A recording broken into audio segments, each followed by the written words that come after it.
자, 오늘 다뤄볼 주제는 정말 흥미롭습니다. 제약업계의 시한폭탄 같은 특허 반려 위기와 이를 기가 막히게 피해가는 천재적인 과학적 우회로에 대한 이야기거든요. 바로 시작해 볼까요? 일단 화면에 보이는 이 어마어마한 숫자부터 좀 보시죠. 300억 달러, 우리 돈으로 무려 40조 원입니다. 이게 무슨 숫자냐고요? 세계에서 가장 많이 팔리는 면역 항암제죠. 바로 머크의 키트루다가 1년 동안 전 세계에서 벌어들이는 매출액입니다. 단일 약품 하나가 웬만한 국가 예산과 맞먹는 돈을 쓸어 담고 있는 거죠. 그런데 여기서 엄청난 딜레마가 생깁니다. 이 황금알을 낳는 거위, 키트루다의 특허가 2028년에 끝난다는 거예요. 특허가 끝나면 당연히 값싼 복제약들이 쏟아지겠죠? 자, 그럼 이런 거대 제약사는 하루아침에 40조 원짜리 매출이 증발해버릴 이 끔찍한 위기를 도대체 어떻게 막아낼 수 있을까요? 1장, 키트루다의 특허 절벽입니다. 금융 분석가들은 이런 상황을 아주 무시무시하게 특허 절벽이라고 부릅니다. 말 그대로 매출이 낭떠러지처럼 뚝 떨어진다는 거죠. 그런데 머크의 로버트 데이비스 CEO가 최근에 아주 재미있는 말을 했습니다. 자기들은 이 깎아지른 절벽을 그냥 완만한 언덕 수중으로 바꿔버릴 확실한 계획이 있다는 겁니다. 그들의 전략적 타임라인을 보면 진짜 영리합니다. 2028년 특허 만료가 오기 전에 기존의 정맥주사 맞던 환자의 한 30%에서 40% 정도를 새로운 특허로 짱짱하게 보호받는 피하주사 제형으로 아예 옮겨버리겠다는 거예요. 복제약이 나오기도 전에 환자들을 새 버전으로 갈아타게 만들어서 특허 만료 시계를 완전히 0으로 되돌려버리겠다는 겁니다. 2장, 정맥주사를 피하주사로 바꾸는 마법입니다. 자, 그럼 환자들을 어떻게 그렇게 쉽게 옮길 수 있을까요? 그 마법의 열쇠가 바로 놀랍게도 한국의 바이오 기업 알테오젠에 있습니다. 알테오젠의 ALT-B4라는 기술이 그 핵심인데요. 이 효소가 우리 피부 아래에 있는 히알루론산 장벽을 일시적으로 사르르 녹여버립니다. 꽉 막혀있던 벽에 잠시 커다란 문을 열어줘서 원래는 핏줄로 천천히 넣어야 할 엄청난 양의 항암제를 피부 밑으로 한 방에 쑥 밀어넣게 해주는 거죠.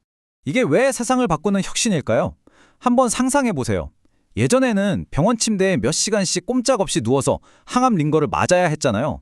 근데 이제는 그냥 동네 의원에 잠깐 들러서 단 1분에서 5분 만에 배나 허벅지에 주사 꽉 맞고 집에 가면 되는 겁니다.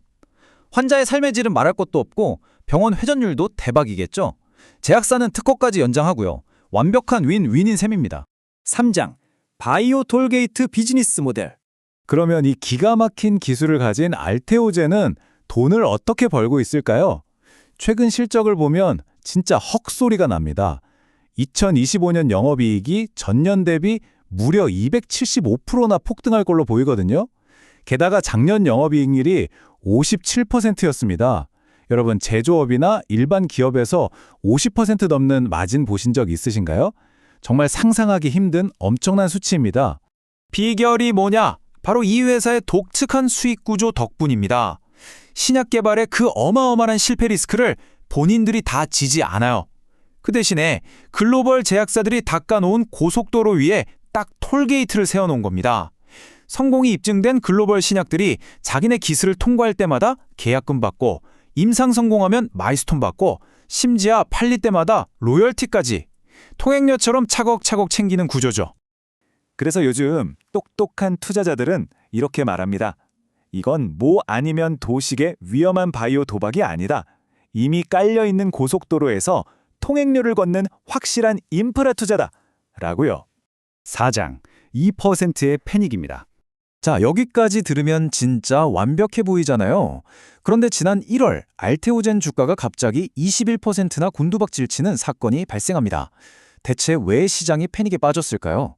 크게 두 가지 이유였는데요. 하나는 최근 발표된 GSK와의 계약 규모가 기대보다 좀 작았다는 거고요. 결정적으로 키트루다 피하주사의 로열티를 한 4~5% 받을 줄 알았는데 뚜껑을 열어보니 약 2% 수준으로 드러났기 때문입니다.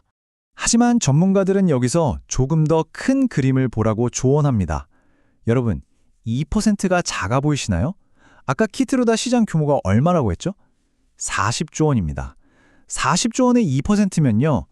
약을 직접 만들거나 팔기 위한 추가 비용 하나 없이 그냥 가만히 앉아서 매년 수천억 원의 순도 100% 현금이 통장에 꽂힌다는 뜻입니다. 이건 정말 전례를 찾아보기 힘든 막대한 규모의 현금 흐름인 거죠. 5장 피아주사 패권 전쟁. 물론 이렇게 돈 냄새가 진동하는 황금 톨게이트 시장에 알테오젠 혼자만 얌전히 있을 리가 없겠죠? 현재 이 시장은 글로벌 양강 체제입니다. 알테오젠은 최근 뜨고 있는 ADC, 즉 항체 약물 접합체 영역으로 발을 넓히고 있어요. 암세포만 정밀 타격하는 유도 미사일도 피아주사로 맞게 하겠다는 거죠.